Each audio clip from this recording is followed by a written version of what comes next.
तो ये क्यों क्वेश्चन क्या कर रहा है, ये परसेंटेज का क्वेश्चन है। कह रहा है विघ्नेश अपनी मासिक आय का 42% भोजन पे, 16% मकान के किराए पे, 11% मनोरंजन पे और 7% परिवहन पे खर्च कर देता है। तो पहले एक को जोड़ लेते हैं। परिवहन पर खर्च करता है, लेकिन पारिवारिक समा होने के कारण 18,000 के खर्चे की पूर्ति के लिए उसने साहूकार से 12,000 का उधार भी लिया है। ठीक, उसकी मासिक आय बताना है। तो पहले जोड़ लेते हैं।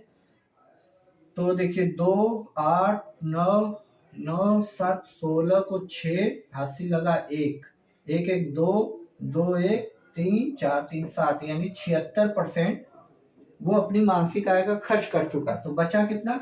24%। ये आप उसका शेष इनकम है, बची हुई। क्योंकि भाई कोई चीज अपने आप में 100% होती है। 76% उसने खर्च कर दिया, लेकिन 18,000 के खर्चे की पूर्ति के लिए साहूकार से उसने 12,000 उधार लिए। इसका मतलब क्या हुआ? जो वो समारोह किया था वो 18,000 रुपए में पूरा किया था, लेकिन उसको 12,000 रुपए ही सिर्फ कम पड़ रहे थे। मतलब 6,000 रुपए उसके पास शेष बचे थे। ये बात आपको समझनी होगी।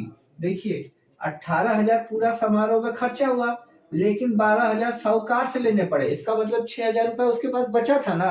वही 6,000 की वैल्यू 24% है। परसेंटेज हटाएंगे, नीचे 100 आएगा। ये 100 इधर जाकर मल्टीप्लाई होगा, नो डाउट।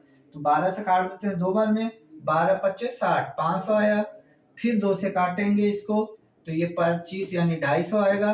और 250 में ये 100 मल्टीप्लाई हो जाएगा, तो 2.5 पे 100 मल्टीप्लाई होगा तो जो 0 और बढ़ जाएगा, यानी कितना हो जाएगा? इकाई ढाई सैकड़ा हजार 10,000 25,000। और यही ऑप्शन में है। देखिए इसने एक लाइन से बढ़ा दिया। ऐसा क्वेश्चन बहुत आता था पहले, इतने ही तक आता था और फिर मासिक बचत पूछ लेता था या इनकम, लेकिन इसने ये लाइन इस बार एक्स्ट्रा जोड़ी। इसी से बच्चे खिल से घबरा गए। देखिए 18,000 का क्या मतलब हुआ कि आपने कोई मतलब पार्टी दी, तो उसके लिए आपके पास कुछ पैसे थे, कुछ साहूकार से लिए। ठीक, तो उसने साहूकार से यदि 12,000 रुपए लिए और टोटल उस समारोह के लिए 18,000 रुपए खर्चा किया, तो इसका मतलब 6,000 रुपए उसकी बचत रही होगी।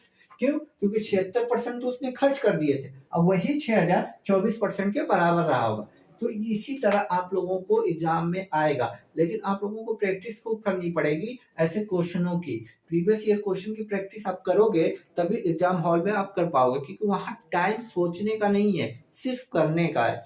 60 मिनट कब बीतेगा आप लोगों को, आंखों के मतलब पलक झपकाते ही 1 घंटा खत्म हो जाएगा। पलक झपकाने का भी टाइम नहीं मिलेगा 1 घंटे के लिए। आइए नेक्स्ट क्वेश्चन पे चलते हैं।